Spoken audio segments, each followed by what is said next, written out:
নমস্কার, Sunanda sweet family আরেকটি নতুন ব্লগে সকলকে জানাই স্বাগত। আজকে আমরা আছি, হ্যালো, গুড মর্নিং। আমরা এখন আছি শিটংয়ে।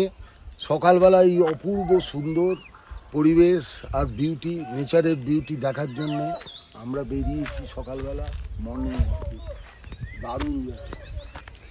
এই অপরূপ সৌন্দর্য দেখবার জন্য একটা কথাই মনে পড়ে, আই লাভ ইউ। আমরা সকালবেলা হাঁটতে হাঁটতে এই ফ্রেশ এয়ার আর এই সৌন্দর্য দেখতে দেখতে উপভোগ করতে করতে এসে একটা খুব সুন্দর জায়গায় এসে বসলাম। এখানে আমরা কিছুক্ষণ চুপচাপ বসেছিলাম এবং নিজেদের মতন টাইম পাস করছিলাম আর প্রকৃতির এই সৌন্দর্য উপভোগ করছিলাম। যেহেতু একটা দিনই এখানে আছে, আজকেই আমরা বেরিয়ে যাব।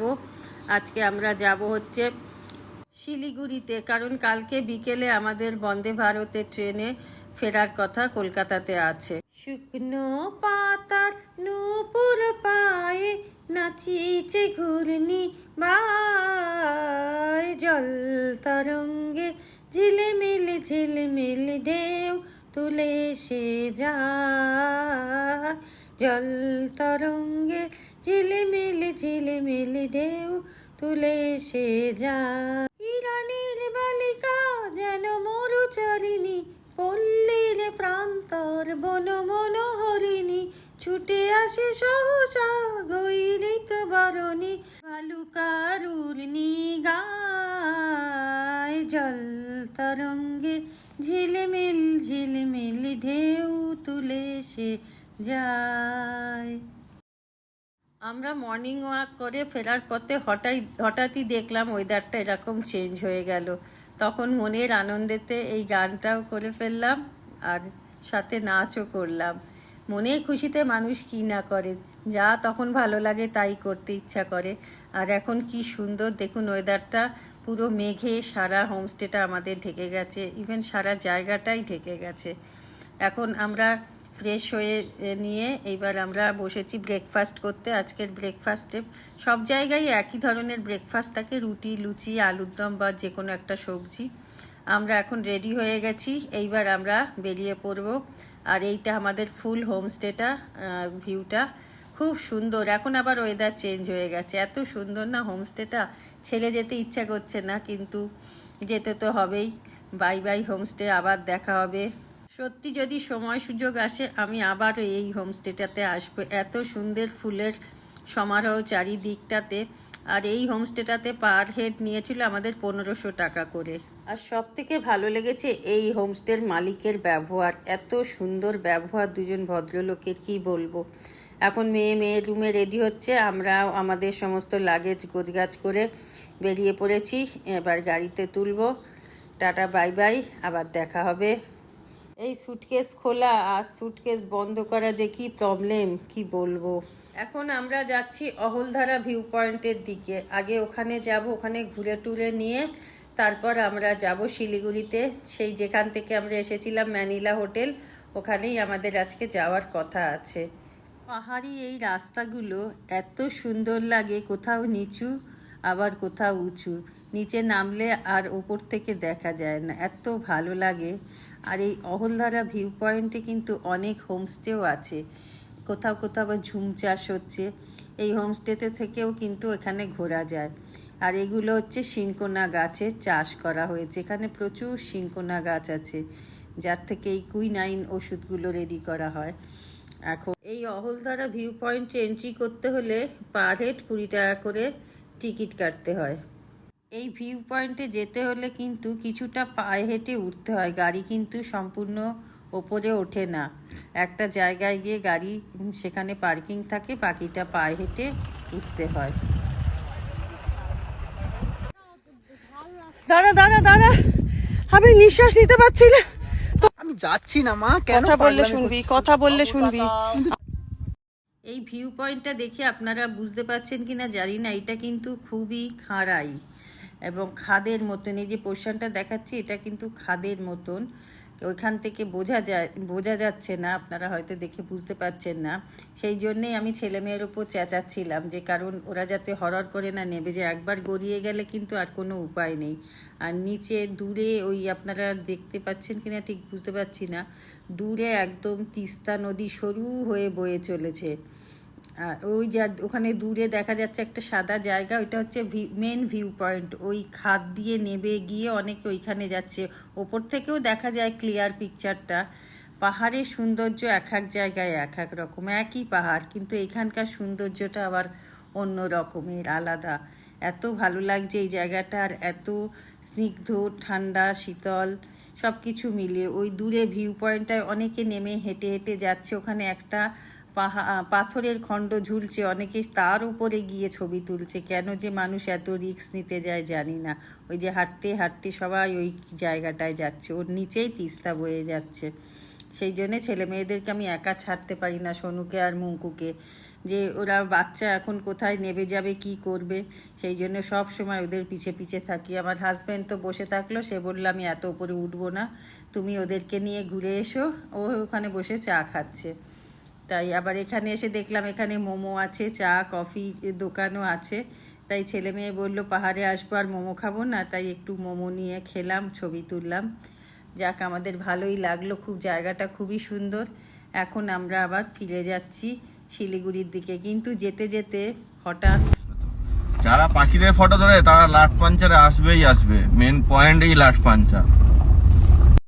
ব্যাস এই কথা শোনা মাত্রই আমার ছেলে আর মেয়ের বলল না, আমরা আজকে শিলিগুড়ি যাব না, এত সুন্দর জায়গা। আর আমার ছেলে তো একটু প্রাণী পশু পাখি খুব ভালোবাসে। ও বলল আজকে আমরা কিছুতেই শিলিগুড়ি যাব না, কারণ শিলিগুড়ি গিয়ে তো সেই আমাদের হোটেলেই থাকতে হবে, কিছু তো আর ঘোরার দেখার জায়গা নেই। সেই জন্য এখন আবার আমরা গাড়ি ঘুরিয়ে যাচ্ছি, এই যে যদি কোনো জায়গায় হোমস্টে পাওয়া যায় সেই সন্ধানে, কারণ আমাদের ড্রাইভারের জানা চেনা এখানকার হোমস্টেগুলো। এই যে এখন আমরা চলে এসেছি হোমস্টের কাছে, দেখা যাক যদি এখানে রুম পাওয়া যায় তো আজকে রাত্রিটা আমরা এখানে স্টে করব। কারণ কালকে তো আমাদের বিকেল 5টায় বন্দে ভারত, 4টে কি 5টায় বন্দে ভারত। সেই জন্যে কাল সকালে এখানে ব্রেকফাস্ট করে 9টা-10টায় বেরিয়ে গেলেই আমরা ঠিক টাইম মতন পৌঁছে যেতে পারবো। এখানে এসে এই ভদ্রলোক দাদার সাথে আমাদের পরিচয় হলো, এই বয়স্ক ভদ্রলোক দাদা, ইনিও কলকাতা থেকে এসছেন। আর বাঙালি তো বাঙালিকে পেলেই আবেগে আপ্লুত, গল্প জমে গেছে।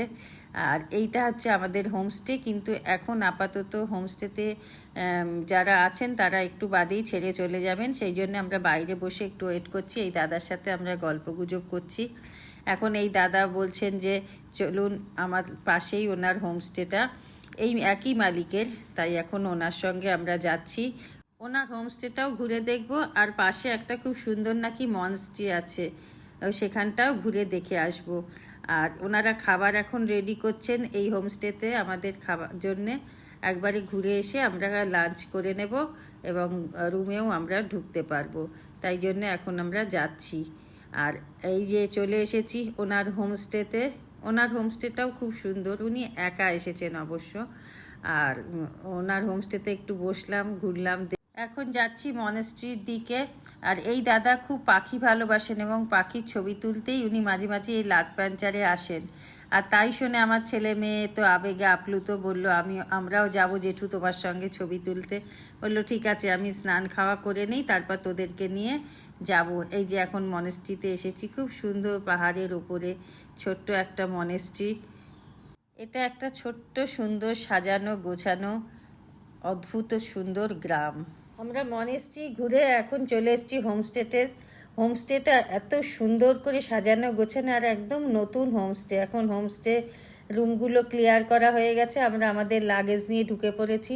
এখানে 2টো রুম নেওয়া হয়েছে, প্রত্যেকটা রুমে 3টে করে বেড, একটা আমি আর হাজব্যান্ডের থাকার জন্য আর একটা ছেলে মেয়ের থাকার জন্য, তারপরেও 2টো বেড এক্সট্রা হয়ে গেল।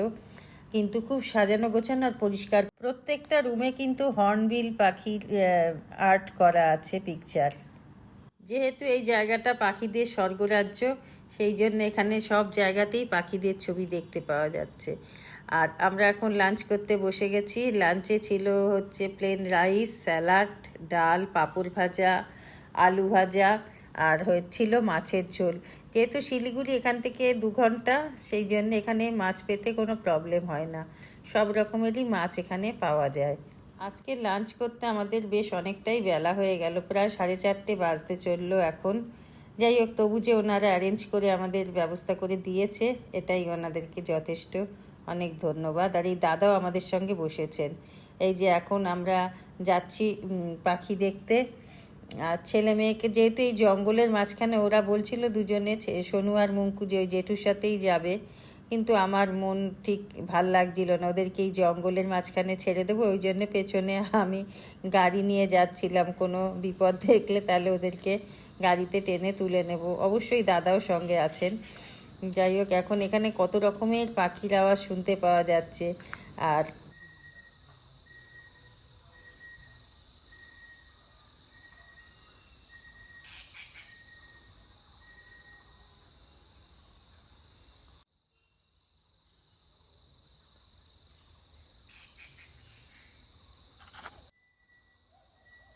Czekaj, no. স্টেশনের মেন থেকে। A.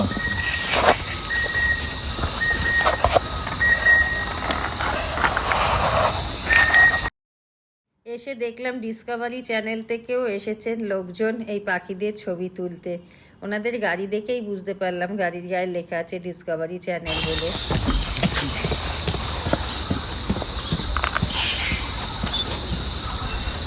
আপনাদেরকে জানি না, এদের দেখে এদের কল্প করে।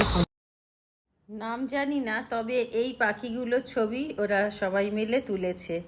আপনাদের জানা থাকলে কমেন্ট করবেন কোনটা কি পাখি। বাড়ি ফিরতে ফিরতে সন্ধে হয়ে গেল, এখন শুরু হবে বারবিকিউ। ওই জন্যে সব প্রস্তুত চলছে। এখন একটু ঘরে গিয়ে চাটা খাবো, রেডি হব, ফ্রেশ হব, তারপর শুরু হয়ে যাবে বারবিকিউ। রাতে দেখুন হোমস্টেটা কি সুন্দর দেখাচ্ছে, বাকি দিকগুলো অন্ধকার ঘুটঘুট করছে। পাহাড়ের সন্ধে নামা মানেই চারিদিকে অন্ধকার হয়ে যাওয়া। তার মধ্যে নতুন একটা ভয় দেখালো হোমস্টের মালিক, বলল এখানে নাকি মাঝে মাঝেই ভাল্লুক চলে আসে। ছেলে মেয়েকে ডেকে নিয়ে আসলাম, শুরু হয়ে গেছে আমাদের বারবিকিউ। আর আজকের দিনটাই লাস্ট, ব্যাস কালকে তো চলে যাওয়ার দিন চলে এলো। আজ রাত্রি সন্ধেটায় একটুখানি আনন্দ করে নেই। সবাই খুব মজা করছে, আর চারিদিকটা তো অন্ধকার ঘুটঘুট করছে। আর এখানে ভাল্লুক আসার আরেকটা কারণ হচ্ছে, এখানকার গ্রামটাতে সবাই মোটামুটি মৌমাছির চাষ করে এবং মধুও তার থেকে উৎপাদন করে। সেই গন্ধে গন্ধেই নাকি ভাল্লুকরা আসে। ভাল্লুকরা নাকি খুব মধুর গন্ধ ভালোবাসে। যাই হোক, এখন আমরা বারবিকিউ করার পর এই চলে আসলাম। কোথায় যাচ্ছ?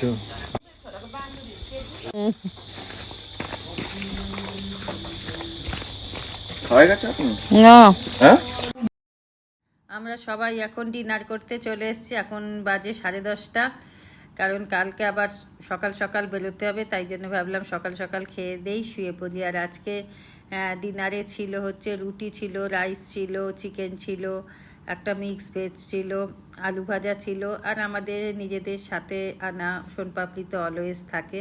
এবং ওনাদের যেহেতু গরু আছে, ওই জন্য খাঁটি দুধও পাওয়া যায় ওনাদের কাছে, মিষ্টিও ছিল।